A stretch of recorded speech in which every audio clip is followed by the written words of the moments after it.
कहते हैं nature has a power to heal you, it has a power to reduce your pain. और यहाँ आके मुझे ऐसा लग रहा है ये बात बिल्कुल सच है।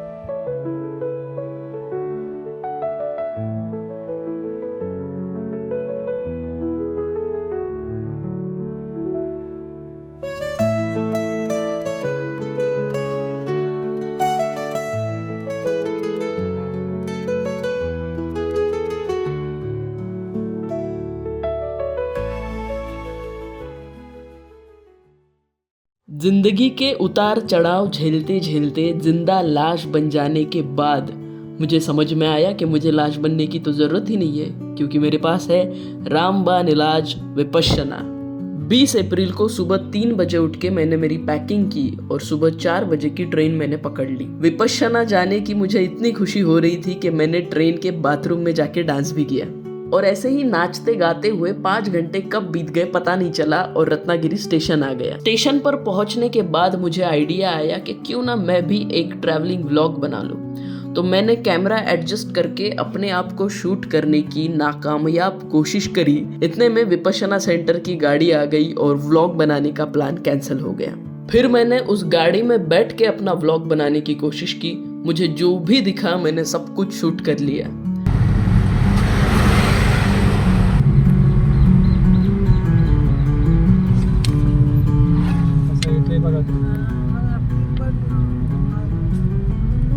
सेंटर पे पहुंचने के बाद बड़ा ही स्वादिष्ट और हेल्दी खाना हमें मिला। ये हमारा कमरा था जहाँ पे मैंने मेरी इस प्यारी सी छोटी सी रूममेट के साथ 3 दिन बिताए। 3 दिन तहे दिल से ध्यान करने के बाद उसका फल भी प्राप्त हुआ। काफ़ी ज़्यादा सुकून महसूस हो रहा था। उसके बाद विपश्यना सेंटर के ट्रस्टी ने हमें इस सेंटर के बारे में जानकारी दी। ये बना है और यहाँ अभी 5 रूम बंद रहे, तो उसके बाद ये 40 लोगों के लिए रेसिडेंशियल बनेगा। बराबर है 40। मेरा शिविर जिस दिन ख़त्म हुआ उस दिन का ट्रेन का टिकट का कंफर्मेशन मुझे नहीं मिला और इसलिए मैंने वो रात उसी विपश्यना सेंटर पे बिताई। इस सेंटर पे मिस्टर राजेंद्र प्रसाद उनकी पत्नी के साथ रुके हुए थे, जो कि बैंगलोर से आए थे 3 डेज का कोर्स करने अपनी कार लेके। तो उन्होंने मुझे राजापुर स्टेशन पे छोड़ा। बस में बैठे हुए मैंने सोचा कि क्यों ना अब व्लॉग बनाने की प्रक्रिया कंटिन्यू की जाए। तो मैंने व्लॉग बनाने के लिए कैमरा खोला, लेकिन मुझे दृश्य कुछ ज्यादा बेहतरीन नहीं लगा, तो मैंने कैमरा का एंगल चेंज कर दिया। मैंने राजापुर बस स्टॉप से फुपेरी की बस पकड़ी थी और इस बस ने मुझे 6 रुपए में गर्म पानी का झरना एक गांव में है, उस गांव में ड्रॉप किया। ये जो गर्म पानी का झरना है ये वाकई में इसमें गर्म पानी आता है। मुझे राजापुर पहुंचने के बाद क्यूरियोसिटी हुई कि गर्म पानी का झरना कैसे हो सकता है। तो मेरी यही क्यूरियोसिटी मुझे ले गई इस झरने तक। मैंने अपने दिमाग में कल्पना कर ली थी कि कुछ पत्थर होंगे, ऐसी नदी होगी और उसमें से ऐसा झरना पत्थरों में से निकला होगा, लेकिन मेरी कल्पना को मात देते हुए ये झरना इस प्रकार का था। और ये झरना देखने के लिए मैंने 10 किलोमीटर का सफर तय किया था। तो मैंने सोचा कि इतने दूर आए ही हैं तो चलो पाँव ही धो लेते हैं। फिर पाँव धोने के बाद मैंने सोचा कि चलो इस झरने पे क्यों ना व्लॉग बनाया जाए। तो मैंने व्लॉग बनाने की कोशिश की। आई थिंक ये 50 डिग्री तक का पानी होगा, 50 डिग्री के ऊपर लगभग। मतलब डायरेक्टली आप नहा सकते हैं, लेकिन रहने दो यार, क्योंकि मुझे कुछ उतना खास ये झरना तो वैसे लगा नहीं। हाँ, लेकिन झरने के बाहर का जो परिसर था वो काफी बेहतरीन था। बाहर आने के बाद वहां पे कुछ लोकल लोग थे जिनसे मैंने पता किया कि ये झरने का पानी गर्म क्यों है।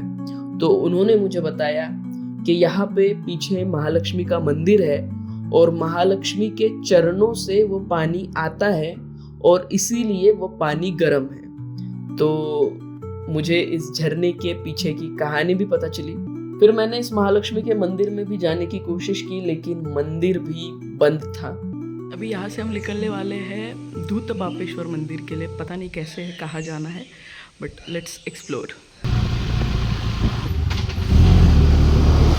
फिर मैंने वहाँ से बस स्टॉप के लिए ऑटो की। बस स्टॉप आने तक मुझे भूख लग चुकी थी। बस स्टॉप पे एक शॉप थी जहाँ पे कुछ अलग प्रकार के खाने की चीज़ें रखी हुई थी जो मैंने कभी देखी नहीं थी, जो मैंने कभी खाई नहीं थी। तो ये मैंने ली। धूत पापेश्वर मंदिर जाने का प्लान मैंने कैंसिल कर दिया क्योंकि काफ़ी ज़्यादा लोकेशन मुझे रत्नागिरी में भी घूमने थे। इसलिए मैंने बस पकड़ी गाँवखेड़ी के लिए। गाँवखेड़ी की किनार पट्टी सच में लाजवाब थी। वहाँ पे ज़्यादा लोग मौजूद नहीं थे। बहुत बहुत बहुत प्यारी और बहुत ही शांत जगह थी।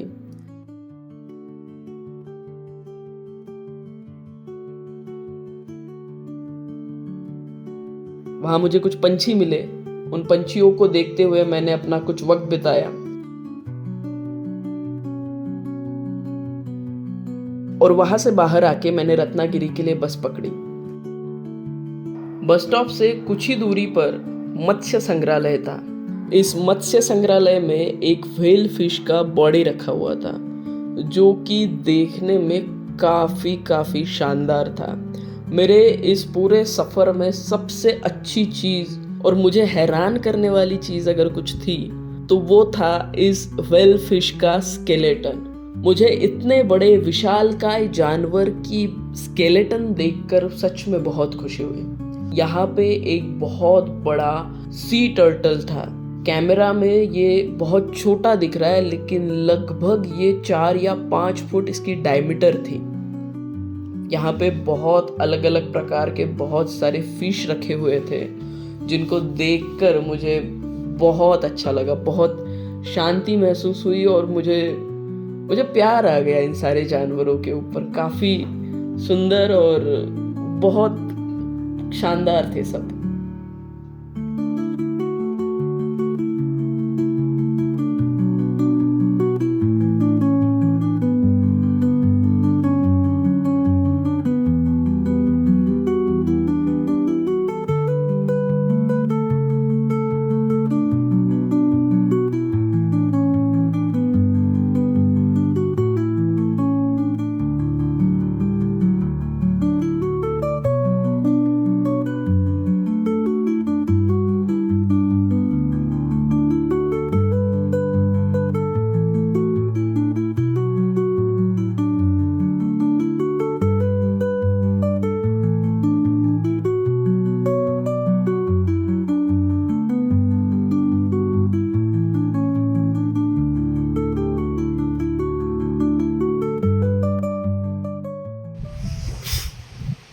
जीवन का असली मज़ा जो है वो घूमने में, और घूमने का असली मज़ा जो है वो अकेले घूमने में।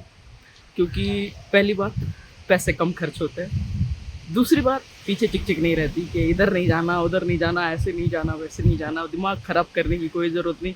अकेले अपना एक बैग उठाओ और निकल लो।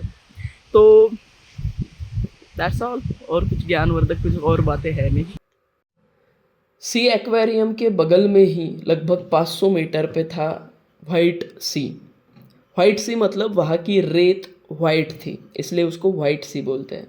मराठी में पांडरा समुद्र। इन सारी जगहों पे मैं और मेरे साथ कुछ प्यारे प्यारे से जानवर थे। मुझे बहुत अच्छा लगा ये सफ़र इन लोगों के साथ तय करना। इस किनारे पे जो सफ़ेद रेत थी वो रेत माफिया लोग ले जा चुके हैं और यहाँ पे पत्थर डाले गए हैं। यहाँ पे एक पुराना ख़राब जहाज भी रखा हुआ था और बगल में ही थे कुछ होटल्स जो लोकल लोगों ने वहाँ पे आने वाले टूरिस्ट के लिए बनाए हुए थे। यहाँ बैठ के मैंने खाना खाया। खाना खाने के बाद लोकल एरिया से होते हुए जहाँ पे समंदर के पास रहने वाले लोग रहते हैं वहाँ से मैंने अपना सफ़र आगे कंटिन्यू किया। इस रास्ते में मुझे एक अलग प्रकार के कुएं के बारे में जानकारी मिली। यहाँ पे सब लोगों के कुएं इसी प्रकार के होते हैं। हमने अक्सर मैंने तो अक्सर मेरे गांव में गोल कुएं देखे हुए, लेकिन यहाँ पे कुएं ऐसे थे जहाँ से इन कुओं में सीढ़ियों से उतरा भी जा सकता था और बाहर से ये कुएं ऐसे दिखते हैं। ये काफी पुराने कुएं हैं। रोड पे आने के बाद मैंने रिक्शा लिया थीबा पैलेस के लिए। थीबा पैलेस एक ऐसी जगह है जहाँ पे थीबा एक म्यांमार का राजा था, उस राजा का ये पैलेस है। यहाँ पे अंदर शूटिंग करना मना है, लेकिन अच्छी जगह है। अगर आप रत्नागिरी आते हैं तो आपको जाना चाहिए। थीबा पैलेस के अंदर मिले मुझे मेरे विपश्यना के टीचर और मेरे साथ विपश्यना में ध्यान कर रहे लोग। मेरा अगला जो डेस्टिनेशन था रत्नदुर्ग किला, वहां पे ये लोग भी जा रहे थे, तो इन्होंने कहा कि चलो साथ में चलते हैं। तो हम लोग पहुंचे रत्नदुर्ग किला। किले पे घूमते वक्त हमें हमारे विपश्यना में जो एक और स्टूडेंट था अखिल, जो कि पुणे से है, वो भी एक्सीडेंटली मिल गया। फिर हम लोग सब साथ में एक साथ घूमने लग गए। अखिल काफी देर से इस किले पे घूम रहा था और उसने यहाँ पे बहुत ही शानदार जगह ढूंढ के निकाली थी। ये खिड़की अखिल ने ही बताई। इस किले से पूरा समंदर दिखता है और शाम के वक्त ये नजारा सच में काफी शानदार होता है।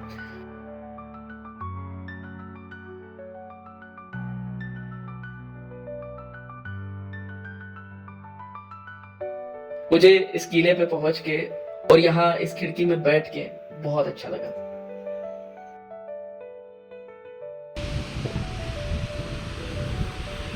अलीकडे ना तू एकटा सफर तसा चांगला असतो, पण कधी कधी सोबत असे मेडिटेटर लोक असले तर अजून मजा येऊन जाते. 1 2 3 4 5 6 7 आणि सर पण सोबत.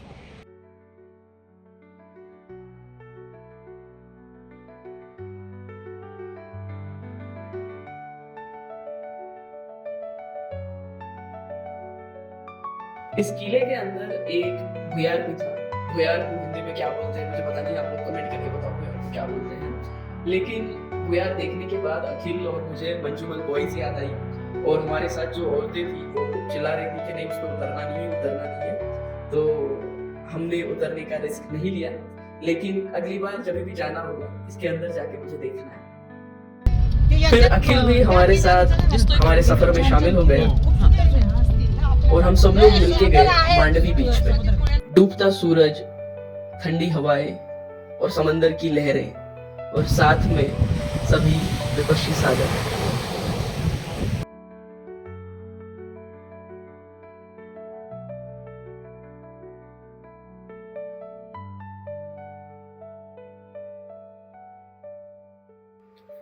थीबा पॉइंट देखने के पहले हम लोग मार्केट में घूम चुके थे और सब लोगों ने हमने आम खरीद लिए थे।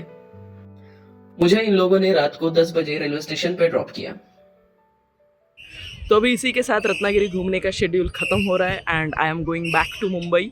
और काफ़ी मज़ा आया, बहुत कुछ सीखने को मिला। और ये मैंने वैसे घूमा तो बहुत बार है, लेकिन first time I have explored with camera, तो अच्छा था अनुभव। बाय।